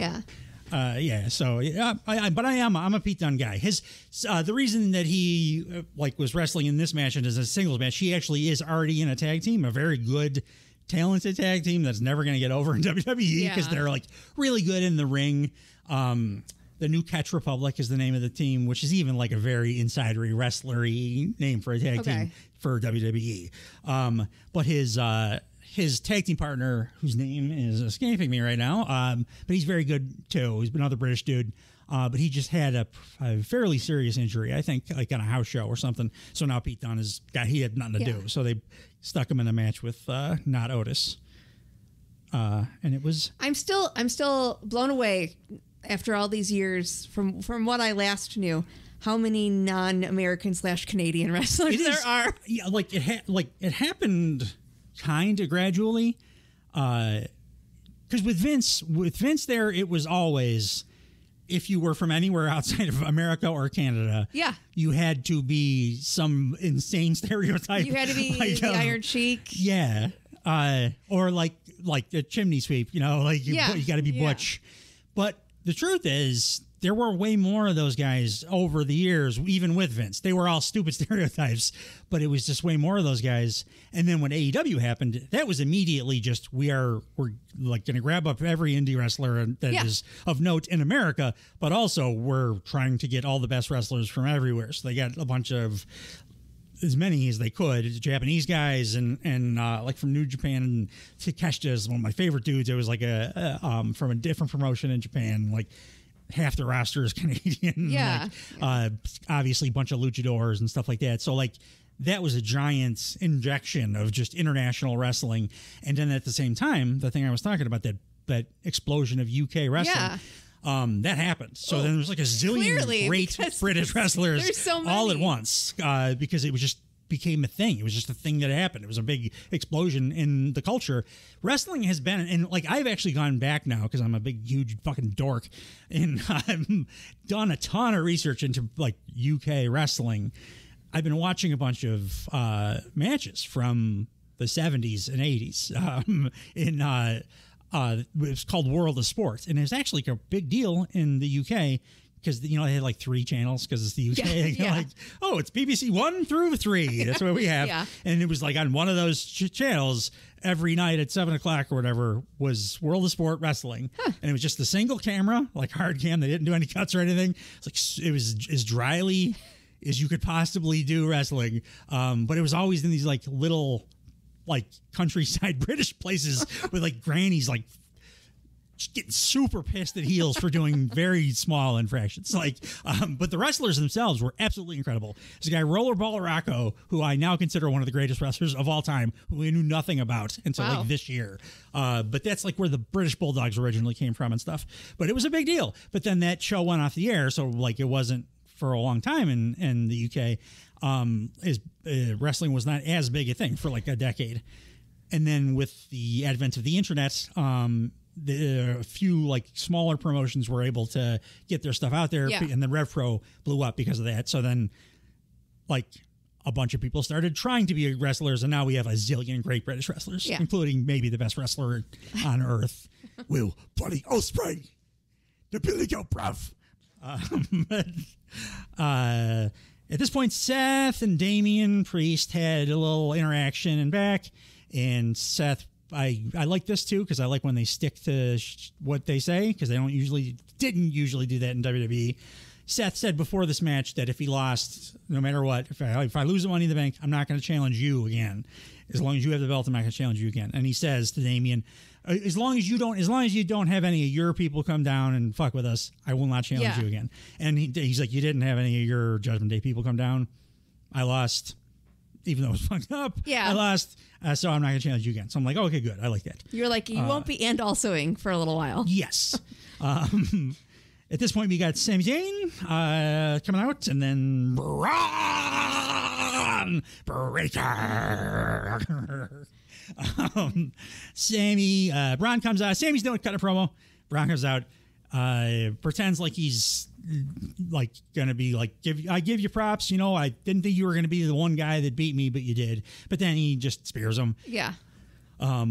I wish he wouldn't talk. He talks. He's so dumb.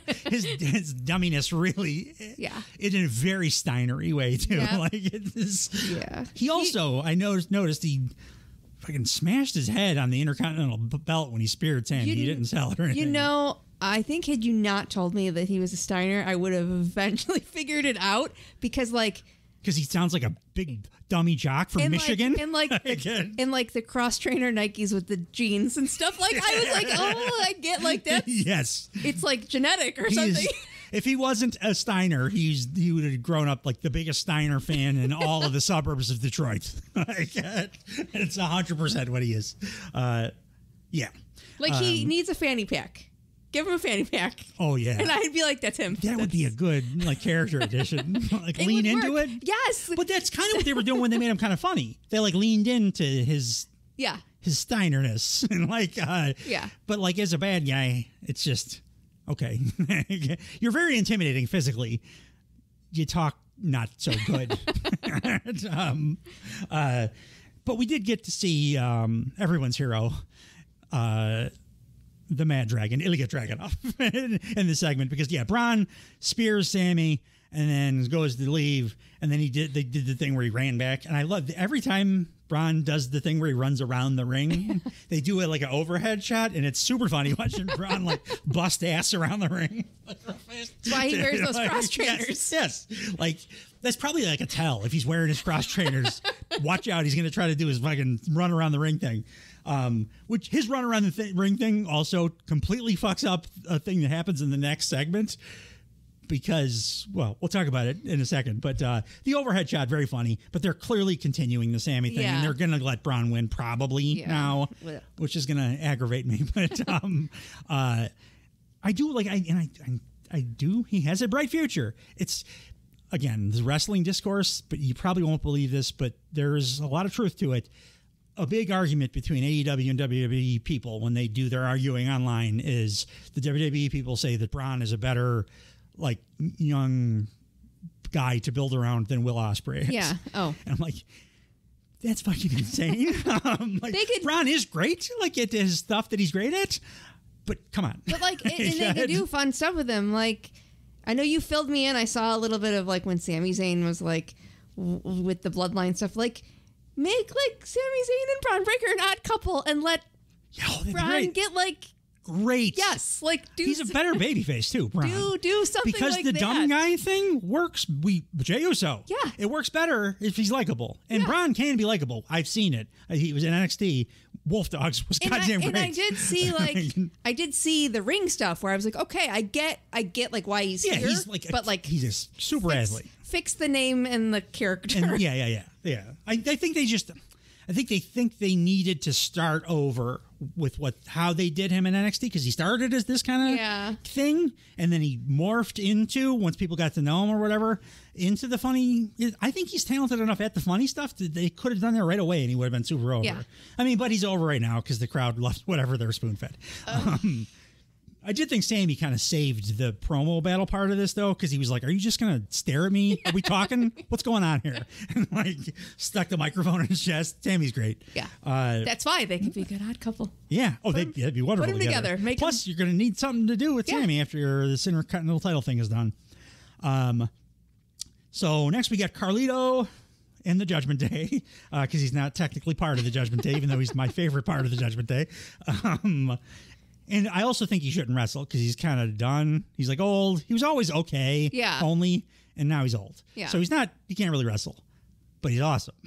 He's hilarious, and his timing's great, and he can talk his ass off. And looks the same as he did. And he's got a great look. He looks like what's his name? Stevie Van Zandt from if he were Cuban, or he's Puerto Rican. I think he's Puerto Rican.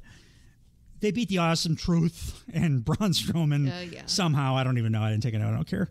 But the thing, to my two notes there, I talked about this before on this podcast, but I don't think I've talked with you about this. Braun Strowman, the monster among monsters. The guy who I thought his name was Braun Strongman. It basically is, because guess who named him? Give me three guesses, and I bet I could figure it out. It was kind of when he came into the company. It was kind of cool, but I don't. Braun's guy is an interesting dude, but when he came into the company, it was kind of cool because it happened right at the same time that the Mountain on Game of Thrones was happening, and he's like that same dude, basically. That's what his background is, too. It was like the strongman, the world's strongest man contests and stuff. That's what he does. And he's good at the in-ring monster stuff. If you want a monster, like, we've both talked about this, not our favorite kind of wrestler, but, like, he's good at it. He's not like Abyss. Abyss, like, he was an old TNA guy. He was incredible. Like, you would have liked him. Okay. Even though he's a monster, because he was like a very versatile monster who also did a bunch of Mick Foley, I'll kill myself for your entertainment kind of things.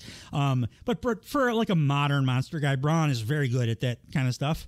But his hairline is goddamn ridiculous, and he understood at one point that it was going, and he shaved his head. And then as a balding man,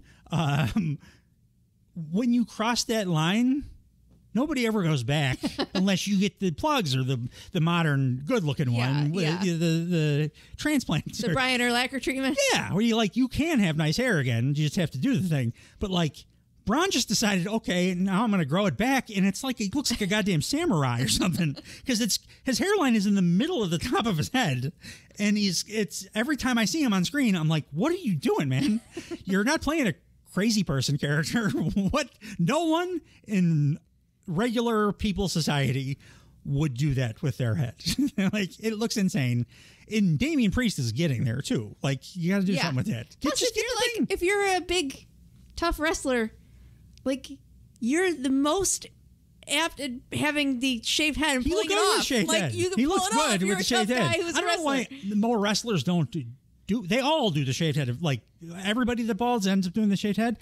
I don't, like, nowadays it's not. I mean, I would do it, but it's expensive. But, like, I don't know why they don't get the thing done. Yeah. Like, Bradley Cooper hasn't had fucking hair for 15 years. Right. Ben Affleck's been bald since I was 16 years old or something. Yeah. It looks good. It looks You can great. get that done, and I don't think it's a problem with, like, wrestling or sports, because athletes do it too. Like, football players do it. Yeah. Like, current football players do it. I don't know why wrestlers don't do it, because, like, your look is a big part of what you're doing in that business. And Braun's, it's out of control. Somebody needs to have an intervention on his hairline. I didn't pay much attention, but now I'm going to. It's like, if you look at a still of him now, it's upsetting.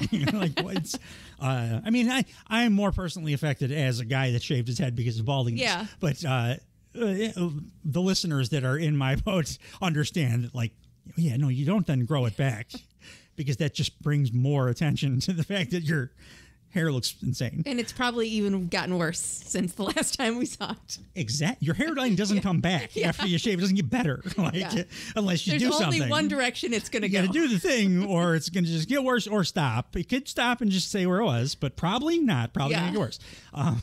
The other ridiculous thing is Braun also does the run around the ring, choo-choo train, going to smash the thing. And he's done it for years. But now we just saw Braun Breaker do it 25 miles an hour. So when Braun Strowman, whose name is too close to Braun Breaker's to begin with, does the choo-choo train thing right after Braun Breaker did the choo-choo train thing, and it's like a fourth as fast, it's not very intimidating. That's true. Carlito basically, like, ran away enough. I still have been... That should be what the move is. I've called just for outrun him a little for, like, bit. a year. I want to see somebody, like, a little bit smaller than him do that, like, then realize, and then just run around the ring until he gasses, because he's 500 pounds. He's going to, like, run out of gas. And Carlito almost did that here. Like, he didn't. Yeah. But it was funny to watch him. Like, they just gave us, like, a very overhead, it was like a sports shot of, look how fast this guy is moving. Now, 5 minutes later, look how not fast this other guy is doing the exact same thing. He needs to get rid of that from his arsenal, especially if he's, like, on a show at all with Braun Breaker. Yeah. But especially not in the segment after Braun just did the thing. At this point, we get the Jack Tripper bit with Liv, where she's like, let me stretch your leg. Back to that match, I did want to call out, because I've only watched 3 weeks, and now 2 of those weeks, The Miz in his tag matches, the jump tag he does is so ridiculous. And does he do that every time? Yeah. He does? Okay. Yeah, that's his hot tag thing. I was like, I'm a babyface hot tag. Oh, it's so bad. The Miz is awful. So bad. And I was like, twice. Again, so good at, like, so many things. He could be Carson Daly if he wanted to and make $1 billion doing that. Yet he persists wrestling in the ring. He was not bad the week I watched where he was at the announce table. Just like, let him do that. Yeah, he can do everything except wrestle. Like, I make fun of Cena, but Miz really is like the clearest example of. It's insane that this person has been doing this for as long as he has consistently. He never gets hurt either. That's like one of the benefits of the Miz is like he's always there. He's a workhorse. Yeah. He's been wrestling consistently for 20 years and has not improved one iota like in that entire time. He's just everything looks soft and looks like he's cooperating with the person, not fighting with them, and that's the other thing. Nobody ever gets hurt in matches with Miz, which is another good thing. Yeah. But part of the reason is because he doesn't do anything with any impact, so it just looks like. But yeah, I just had to bring that up because I noticed it 2 of the weeks I've watched, and I was like, does he do this every time? Yeah, 20 years. We get 20 years of it. Okay, cool. When he's a good guy, it's a good guy thing. He's got a whole other set of stupid shit that you'll get annoyed with. When he's a bad guy. Okay. He does in every match. Then we got the Jack Stripper, Liv doing we got to stretch out for our match, and a stretch that you would never do in the position that they're doing. It would look very sexual, but it's not. You can do that leg stretch, but you wouldn't do it in that position. In that position, on a leather chair or something. Yeah, you could do it you would lay flat on the floor, and somebody would. Yeah, but to make it look sexual, and of course the whole Judgment Day then walks in and catches them because it's Three's Company. Yeah, and Liv is delighted by this, and Dom's like, "Oh man, every time, what the word?" And then Carlito, I like that. Carlito's had pop in there. Oh yeah. That's what he's good for. He's the best. He at this point though, Dom does say, "Just tell me we're gonna win at least." If anything, because it's my dad, fucking tell me we're gonna win. And she's like, "Yeah, we're gonna win." And that led into the way the show closed. So there was more spooky stuff here. This is where we got the Bo Dallas sitting in the office part. We talked about it already, but this is where it happened. Because they gave the VHS and then it took a while for the guys in the van or whatever they say. Yeah, Punk called him by name. That felt like a little Matthew Jackson, being the I want to be your best buddy boss guy. Yeah. When Punk's like, I told Jimmy and Spezzo or whatever the fuck stupid nickname it was in the truck to put this on. So roll it, guys. I was like, Punk, relax a little bit with it. We got, but yeah, this is where we get the Bo Dallas sitting in the office part. And I dug that. Ilya Dragunov got a win over Ron Breaker. And I will say, as much as Ron Breaker pains me with most parts of his existence, this was one of my favorite matches. Yeah. It was one of the better matches of the night. I thought, now I see it. Now I get why he's involved in this. And Ilya Dragunov's hair mid-match made me laugh out, literally laugh out loud. It was so great. In the best way. I love him. Funny. I love everything about his nonsense. Yeah, I think just match wise, it was between this and the women's 6-man for best match. I think this probably was the best match. Yeah, well, this is why, I said, I was kind of on the first half of Raw, and then I was like, oh no, I actually am enjoying this now. I know Ilya didn't win. It was like a DQ or something. I forget what the way it ended, but I was just expecting Braun to get a win, and they still seem to be booking Ilya strong because he's these two have undeniable chemistry. They've had another match that was one of my favorite. Actually, if you listen, check out my Blue Thunder Pod top 10 midway through the year matches of this year. Their earlier match was on that list. Okay. Or maybe in top 20 I did, but it was on that my list of favorite matches. And this was a shorter match, and it wasn't as incredible, but these two, they're coming into the company kind of at the same time, and they just have undeniable chemistry. Ilya's awesome. He's going to be awesome no matter who he's wrestling. He could carry a shittier wrestler to a good match, but Braun's good in the ring. And these two do have legit, in-ring chemistry is a thing. There can be two great wrestlers that wrestle a match, and you're just why isn't this clicking? And it's just chemistry. Yeah. And these guys have it. No, big props to Braun Breaker, because this is where I was like, I'm actually enjoying this Raw now. Have you seen Ilya before this do his entrance with his crazy Russian conductor. I don't think so. Because that's half the reason I love the guy, is because I love his unhinged like conductor thing. I did have a note though. I mean, he was doing his conductor thing, and then he came down to the ring and was still doing the like thing with his fingers in the air, and they went to commercial, and then they came, because I hate when they do entrance commercial or whatever. Yep. Did the commercial. Then went to like another backstage. They did like a little promo or something, or talking to somebody. I forget who it was, whatever. But like the whole time Ilya's in the ring waiting. Well, was he doing his conductor thing though? Well, that was my note about when Damage Control. It was like Damage Control came out, and I was like, versus who? Because I was going to write it down, and then I was like, who knows? Because now Final Testament is doing something. Yes. I was like, what's happening right now? I hate it. But yeah, that's. I don't know why they don't. I don't. It's like a Vince. It's one of those like the residual Vince things that like they haven't realized yet that it's stupid. It's like, so strange. I think eventually, because they like fixed all their camera stuff, that all looks better. The way they shoot the matches is a million times better. The way the arena looks on TV is a million times better. But they still do the stupid ass entrance. Cut to other bullshit in a commercial. Did I black out? Like, what happened? What did I miss? Sometimes I forget. Like, they'll do an entrance, and then they do so much other bullshit that I'll forget that there's people in the ring. Like, there.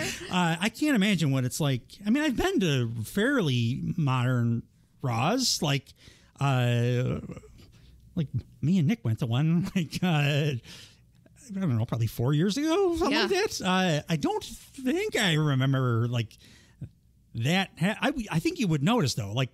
Kevin Owens comes out of the ring and has to stand there for 15 minutes. Yeah. You'd notice, I think. But, like, I don't know. It's got to be weird for the live people. Do they do the thing like sporting events where when there's a commercial break, they, like, have the Dunkin' Donuts race to see who wins a free donut? Maybe they're doing that. That would be a good idea, but then you would be acknowledging that there's a reason you got to do the Dunkin' Donuts race. Because in real sports, there are real reasons why you have to have lulls in the action. You're deciding to do this to yourself. It was very, very noticeable with that Damage. I was like, what is happening right now? It happens with them a lot, too, because like a few weeks ago they did that. And then like we noticed because I talked about it with Dave. The EO Sky was like sitting on the turnbuckle in an interesting way. Yeah. And it was because she had been waiting for 10 minutes after but it looked cool the way she was doing it, but like it was for that reason. Yeah. And it's so stupid. And it seems like an easy fix. Just do the bullshit first and then do the match. It's the same amount of time. Do the bullshit, do the commercial. Final Testament, yes, exactly. Why the fuck? Why? Did they think that like because they do an entrance, they think that's keeping people on? That's not even how people watch TV anymore. Like anyone. No one watches live shit at all. And then, like, unless it's a sport. But that wouldn't work even if it was 15 years ago before DVR was, like, ubiquitous. That's not going to grab people, like watching Damage Control come to the ring, because you forget even. Like I said, like, just do it in the right order. I don't know. I've been bitching about it for 6 months on the show, so I'm sure people are tired of hearing me. But it's nice to have validation and somebody else. Literally, my note was like Damage Control versus, and I put like ... question mark. Why are you doing this? Like, what's going on? I thought I was the only person that it bothered, because I've been bitching about it nonstop since this podcast has been a thing. But did you take a note? I forgot how the match ended. I just were happy that Ilya didn't get jobbed out. I didn't. I was laughing about his hair. But it was good. It was a good match. Yeah. Only 10 minutes. Oh, DQ. It was DQ. I did take a note. I took a note that it was one of the better matches of the night, and I enjoyed it. So, which was surprising to me, given. And back to back, it was the two good. I told you, Bron Scott. I know you did. It's hard to get. Sometimes I understand how it's hard to get past the other bullshit sometimes. Well, and I think it's frustrating because I feel like there are ways they could make him work in a very funny, There's 1,000 ways way, you make it work. and they're just not doing. Like you've said 3, like off the cuff. In an afternoon here. So yeah, I think their writing team could probably come up with a way to make him work better. But he's working, whatever. People are happy in the building. They cheer for him. Even though he's a heel, so you're supposed to boo the fucking heels. But whatever, I guess that doesn't matter. But the two good matches on the show, or the two best matches I thought on the show, back to back, because this was when the Damage Guitarl against Caden Carter, Katana Chance, who I feel so bad for, because their entire character for the, I don't know, year and a half they've been on the roster is we like to party and we lose all our matches. And Lyra Valkyria, who is incredible. Yeah. I fucking love her. She just came up. She was like, they do a batch of NXT call-ups every year at their draft, which is it's bullshit. There's no draft. Yeah. But she was one of the call-ups, and she's been like a phenom. She's awesome. They haven't given her any kind of character stuff yet beyond you're Irish. So like they let her talk in Gaelic a little bit. So I guess that is like the Gaelic thing is almost a character thing. But like she's so incredible in the ring that she's been like undeniable. They're letting her win matches that they normally would never let somebody that just came up win. And she was, for me, the highlight of this match was her. Like Damage Control. I think we talked about, because we were talking about Zelina. I said a similar person is Dakota Kai. She's like can talk people into the arena. She's a great talker. She's not that great a wrestler. The other two, though, Io Sky and Kairi Sane, are phenomenal wrestlers. Lyra Valkyria is phenomenal, and Katana Chance and King Carter are good. Yeah, this was a really good match. I liked it. Did you notice, like, did Lyra stand out to you like she does to me? Or I thought she was really good. I must have liked her because I looked her up and was reading about her and stuff. So she didn't make an impression. I was just interested because one of the notes I had, and it was after, it was like in my notes from this match, and it was just something I had noticed the whole night, which I was like, maybe this is just a WWE thing, or maybe it was just that night's show. But even with like the better matches, which I did think were good matches, there were like a lot of weird pauses and telegraphs of things that I was like, I didn't love. That's part of the style. Yeah. That's when I talk about the WWE style, that's part. Okay. That's just so built that's in. Just that. Okay. It's a performance center thing. They take like even wrestlers that I've loved elsewhere, and they bring them in, they send them to the performance center. They want them to wrestle a very specific way. Okay. It's paced a certain way. So yeah, that's just the performance center thing. It's just part of the style. I was like, I noticed it and must have noticed it again during that match because I was like, this is like a thing that's happening. Yeah. And they're good. They were good. It was a good match, but it was obvious stuff. That's why I wrote it down, because it's like, this is weird that I'm like noticing this. It's why it's like, and people often take it in a certain way that I don't necessarily mean it. But like when I talk about AEW and WWE, particularly in ring, I'm like, the worst stuff in AEW, I think, is always going to, for me, be better than the best stuff on WWE. And it's not the performers' faults at all. It's because of the way that they have decided they want them to wrestle. Right. I just can't get as invested in the in-ring when there are those things. There's like weird choreographed. Yeah. And I still enjoyed it and still would like qualify it like as a really good match. It was an enjoyable match. Yeah, for sure. But I was like, that's but you notice, interesting. And it takes you out of it a little bit. And there are not many things in AEW or New Japan or whatever that like intentionally are done that take you out of a match. Yeah. Somebody will screw up or something, and then it'll take you out of it because that looked weird or whatever. But there's nowhere else in wrestling that like there's a thing that is decided we're doing this for a reason that takes you out of the moment. And you're too much like waiting for the person to get in the position or the this or the that or get closer to the ropes or something. And I was like, oh, this is a little weird. And when it happens elsewhere, like it's usually a thing that like a wrestler will notice and then they'll try to fix. Yeah. Like we've talked about on the podcast, Swerve Strickland does the Swerve Stomp. And for a while, it was difficult. It took you out of it a little bit because in order for him to do that, his opponent would have to be very creative in the way that they got into position, or else it looked like, oh, somebody's trying to scoot their butt over to get in position. Yeah. So then they all they noticed it too, and he changed it. Now he's been doing the Swerve Stomp just from different places, and he doesn't do it that way anymore. But in WWE, it would just be like, well, that's just what we do. Yeah. Miz does his jumpy tag thing. That's what we do. Yeah. It's part of it's built in. Yeah, because they want it's like McDonald's. They wanted every order to taste the same, whether you're in Italy or New York or I Montana. Think that's what it was with this one. It was like something where like there was a weird too long of a pause waiting for someone to do a move on them, where it was like, you would have moved out of the way of that. That's not how this would actually have worked. Which I get it, but it rarely looks like a fight.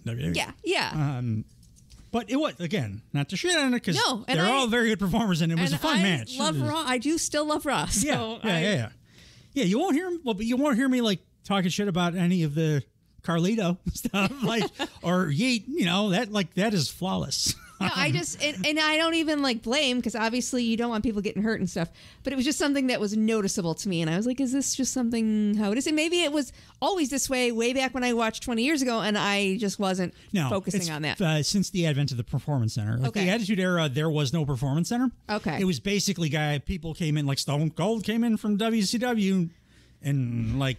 Those were the things he knew. Yeah. Like the Bret and Owen Hart were in Stampede, like indie guys. That's what they were. That's what they were in WWE too. WWF. It was when they brought the Performance Center in and homogenized everything.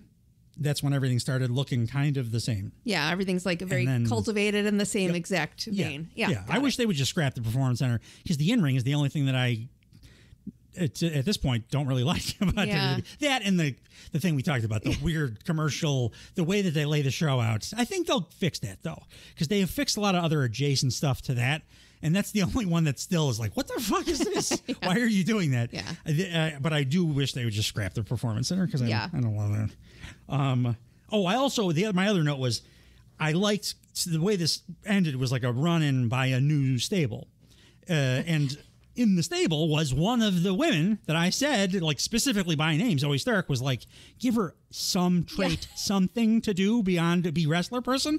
And now she's in a stable. So like maybe they're going to do a thing with her. I have another note where I thought it was funny, because I was thinking, like, with the amount of post-match run-ins, you know, if there was logic involved in WWE, you would be like, okay, if I win this match, immediately I'm going to be on, my guard is going to be up because somebody's running in to get me. Well, what I said too is like when they brought in, I like the GMs on Raw and SmackDown. I think they are good in their like characters and stuff. But why would your first rule of business not be like, okay, we need to address this enormous like problem with people just coming into the ring at the end of all of our fucking matches and ruining every match. Everyone's always shocked, and it's like, well, this happens every week. This needs to be number one on the agenda list. Not who's going to be in the championship match. We need to address the keeping people from running down and interfering in the matches, because like. Happens every match. It does. I was like, this guy kind of funny. I didn't mind this one because I liked that Shayna Baszler, Zoe Stark, and now Sonya Deville. Sonya Deville has not been on TV for a long time. She's another very talented wrestler. She's been in the company for a long time too, but she's had a real bad. Had a lot of bad luck with injuries. She's been out with like pretty serious injuries a few times, but she's really good and she can talk too. Yeah. Which. After they did their run-in, Zoe and Shayna, who I love, got to talk a little bit. Shayna almost never talks, and she did okay. Yeah. Like she's been like silent assassin kind of person, because she was a real MMA, like a legit fighter. Yeah. And I love her because she looks real. They do. They all look like real fighting athletes. Yep. And now they got a thing. So like, cool. I'm happy that they're doing it. You know what? I was like, I like that they dressed like how they would probably dress in real life. Yep. And like Shayna more and more looks like she did in NXT, which is like that. Like you would if you were like a tough chick. Yeah. She was an MMA fighter. That's how she looks like an MMA fighter. That's how they dress when they're not fighting. Yeah. And that's what she looks like. It was like noticeable to me. I was like, oh, it's cool that they're dressed like normal. So I'm going to like that group if they give them stuff to do. And then the main event of the evening, we got Dirty Dom and his abuser against the LWO, Rey Mysterio and Zelina Vega, your girl. Match was pretty good. Dom's not, he's Dom, so like he has his limitations in the ring. He's not his dad as far as between the ropes. But he was okay, and Zelina continues to improve, I think, too, in the ring. I was trying to remember because at some point in the show, I don't remember how early it was. I think it was like midway through the show or something, and they were talking to Rey and Zelina, and I was thinking, did I ever hear Rey Mysterio talk back 20 years ago? WCW a bunch. Okay. He's not a very good talker. Okay. I was like, I don't even know if I were like when they took his mask off. I don't even like to think about that because it feels like a sexual abuse or something. But when back then when he was in, what was the name of that stable? The Dirty Somethings. he would talk. Oh, I kind of do remember, because I remember the mask. He's a very boyish voice.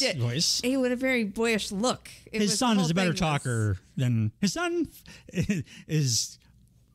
As good or is as better. How am I trying to say this? What Ray is in the ring, Dom is on the mic, and like swaps essentially. Got it. Dom really he's okay. He's not gonna like hurt anybody. He's not. It's not dangerous putting him in there, and they're like it is with some people, but like. He's never going to be Ray. No, and I'm super impressed with how good Ray still is. And if you had asked me, like... Oh, he's insane. If you had said 20 years ago, in 20 years, Rey Mysterio is going to be, like, the main event match at Raw, I would be like, well, he's going to be old and broken. If you 20 years ago, if you said, finish this sentence, in 20 years, Rey Mysterio will be, I would have said paralyzed. Yeah. Not still wrestling at the same level that he currently is like wrestling. So I've been very impressed with what I've seen of him. But the match is pretty good, and like the way that it worked out, Liv helped, and Dom pinned his daddy for the first time. So big deal, like very emotional. Yeah, you told me that because I didn't know that there was like he never had. The history is important to what came next, because Dom for the first time in this like euphoric state of overwhelming emotion, they hug Liv and Dom and they kind of fall to the mat. Yeah. And for the first time in this entire story, it looks like Dom is starting to like reciprocate, like he might kiss her or something. But then what is it? This is our reality, I think is the way that her song starts. Rhea Ripley and her badass Which is funny because I have no idea who she is, but you had filled me in enough that as soon as music, I was like, oh, I know what's happening. I know who this is and what's going on here. She and Liv looked down the pipe of the ramp like, oh, fuck. That's actually Rhea, right after the show, made Liv's reaction face her new Instagram profile picture. Yeah, so Rhea's back. She comes down looking like Rhea. She's a badass. Yeah. Place goes fucking bananas because she's the most over woman on the roster. Maybe the most over person up there with them. And she just like Liv immediately like just hits the bricks. I'm getting out of here. Her whole thing has been the Liv Morgan revenge tour. So they are eventually going to have their big match. Yeah. And there's a lot behind it now, a lot of emotional stakes behind it because of all the stuff, the work they've been doing. Rhea just mean mugs Dom, and he just looks like a puppy that got caught shitting on the carpet or something. Like, he tries to start explaining himself, and is like, I can't. And I feel bad for him because it was like the only moment of actual weakness, all out of his sails. And the only time that he was reciprocating in any of the shit that Liv was doing at him was because he was stuck in the emotionality of just having beaten his dad for the first time in his life. So like anybody would get fucked up by that, and that's when I thought that was a nice piece of writing. Yeah. That's when they Rhea catches him, and it looks like he's actually about to kiss Liv, but really it's just the endorphins in his brain going nuts. But Rhea didn't have to say anything. She just stares him down. She could have grabbed him by the ear. I think she was saying mommy's back or something. Yeah. I don't know. It was very muttering through very teeth. Angry. Yeah. But it was great, and that's how the show ended. And Rhea is also awesome in the ring too. She's one of those people that somehow when she's wrestling, you would think that she's 6'1" or something, and she's 5'7". Oh, okay. But she feels giant, and that's a thing. Yeah. That you can have part of. I don't know if you call it charisma or what, but it is a thing that some people have that just feel bigger than they are. And she's got that, I think, in spades. She just looks like a big monster. Well, I'm excited. I mean, she's jacked, but she's Yeah, I'm excited that I will presumably be able to see her wrestle very soon. Yeah. So that's cool. Way earlier than I expected because the injury that she had was separated shoulder. And that's usually a long ass timeline. I was thinking the Rumble, which is in January or something, was when they initially said what her injury was. So maybe the injury just was not as bad as they thought, or she didn't need to get surgery, which usually you do for the separated shoulder, because it looks like she's ring ready. And I don't think they'd be bringing her back unless they were going to pull the trigger on the live thing. Like, that's going to happen soon. I think it's got to now because there's not too much more story you can do. You can't let that go any longer now. There's got to be a conflict. It has to happen. Yeah, it's got to happen. It doesn't have to be. So, they might. But right now, giving them grace. I love the way the show ended. I thought this was a fun. Just fix Braun Breaker, and then we're all good. Yeah, and that's an easy fix. You gave them 3 options today, this afternoon. So that was Raw. That was our week in WWE. You can find us on the socials. Instagram, Blue Thunder Pod, TikTok, Blue Thunder Pod, YouTube, The Blue Thunder Pod, and all of the above. X, Twitter, Blue Thunder Pod, all of the above at bluethunderpod.com. If you have not already, go check out our AEW podcast, which will drop at the same time as this one.